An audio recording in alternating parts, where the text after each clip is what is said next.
Assalamualaikum warahmatullahi wabarakatuh. Perkenalkan, nama saya Nur Islamiyati dengan NIM 216500007. Di sini saya akan mereview materi 2 yaitu tentang manajemen proyek TI. Langsung saja ke materi yang pertama, yaitu fase definisi. Tujuan untuk memahami dengan baik masalah-masalah yang dihadapi oleh user dalam memperkirakan biaya, waktu, dan penyelesaian suatu proyek. Selanjutnya, 3 aktivitas utama pada fase definisi. Yang pertama, memahami dan menganalisa masalah-masalah dari kebutuhan user dalam membuat proyek TI. Yang kedua, keputusan apakah proyek dilaksanakan atau tidak. Jika proyek siap dilaksanakan, maka seorang manajer proyek harus menganalisa resiko yang mungkin terjadi yang dapat menggagalkan proyek tersebut. Dan yang ketiga, yaitu pembuatan proposal berupa perkiraan dalam hal rancangan, biaya, serta waktu penyelesaian suatu proyek. Selanjutnya, dokumen kebutuhan. Dokumen kebutuhan adalah dokumen formal yang digunakan untuk mendetailkan kebutuhan atau persyaratan khusus yang harus dipenuhi oleh suatu sistem, aplikasi, atau proyek.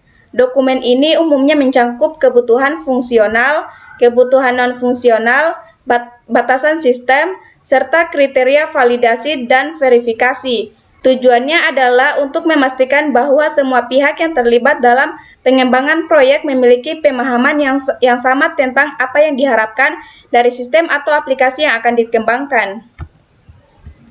Dokumen kebutuhan biasanya meliputi yang pertama, pendahuluan, berisi latar belakang, tujuan, dan lingkup proyek. Yang kedua, deskripsi umum, menjelaskan perspektif produk, fungsi utama produk, karakteristik pengguna, serta batasan-batasan proyek. Yang ketiga, kebutuhan spesifik, mendetailkan setiap kebutuhan fungsional dan non-fungsional sistem atau aplikasi. Kebutuhan fungsional menggambarkan fitur dan fungsi yang harus ada di dalam sistem atau aplikasi. Kebutuhan non-fungsional menggambarkan kriteria seperti performa, keamanan, reliabilitas, dan sebagainya. Keempat, glosarium, kamus istilah atau kata-kata khusus yang digunakan dalam dokumen.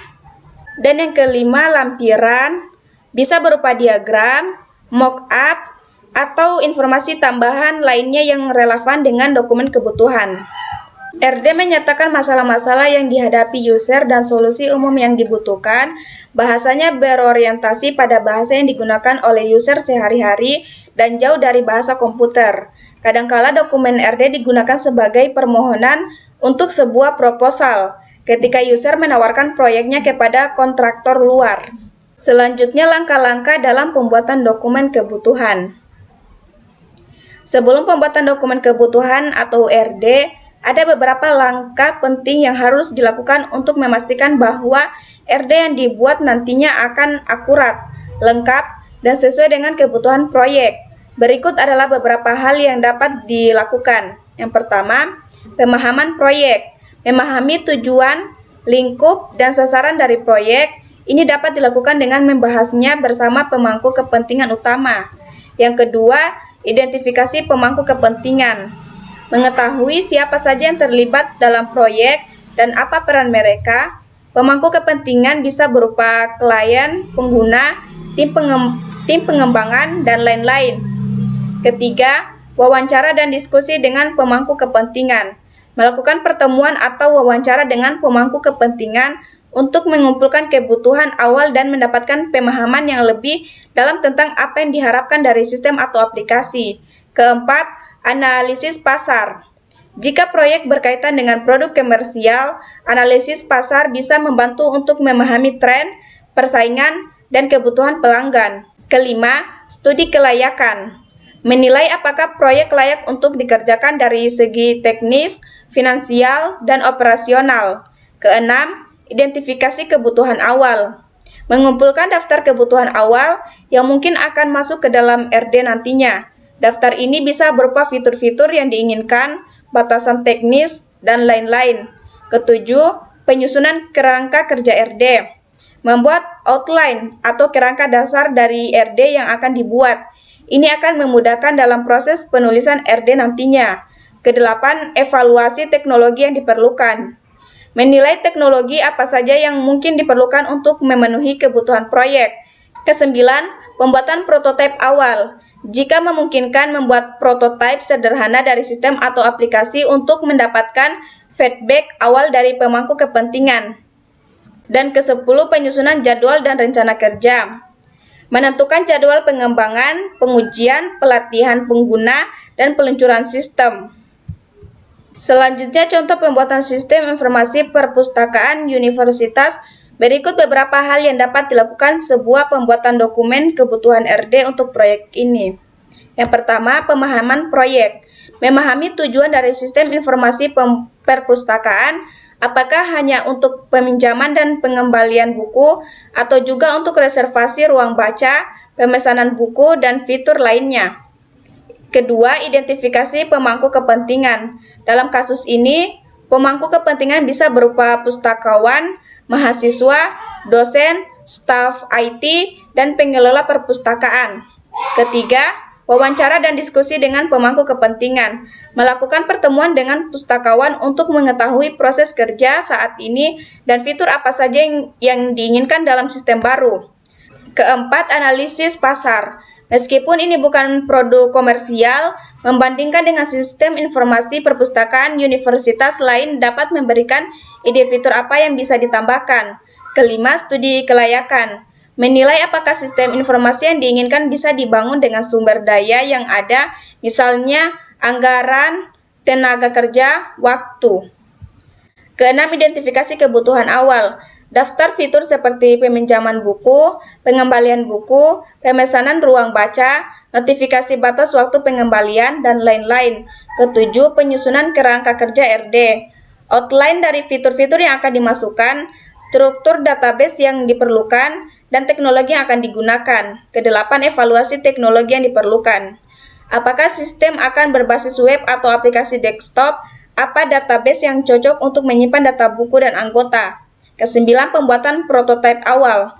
Membuat tampilan awal dari antarmuka sistem untuk mendapatkan feedback dari pemangku kepentingan. Dan yang ke-10, penyusunan jadwal dan rencana kerja. Menentukan jadwal pengembangan, pengujian, pelatihan, pengguna, dan peluncuran sistem. Selanjutnya, keputusan melaksanakan atau tidak melaksanakan proyek. Setelah kebutuhan-kebutuhan ditetapkan, langkah berikutnya adalah memutuskan apakah proyek bernilai untuk dikerjakan atau tidak.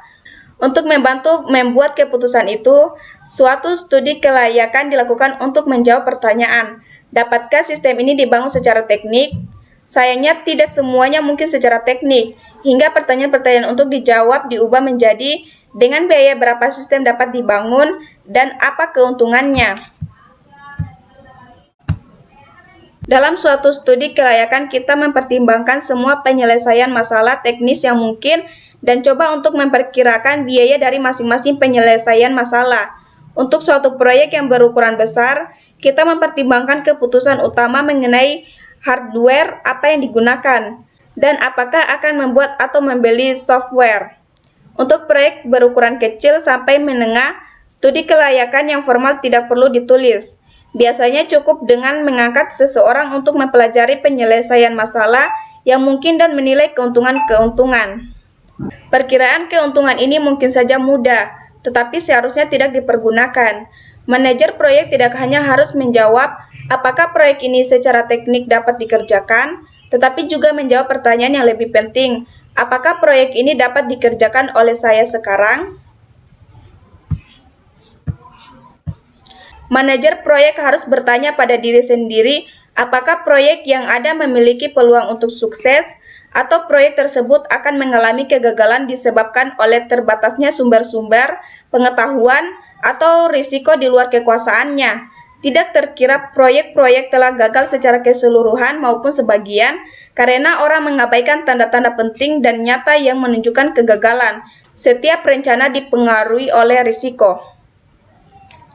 Sekian review materi dari saya, lebih dan kurangnya mohon dimaafkan. Wassalamualaikum warahmatullahi wabarakatuh.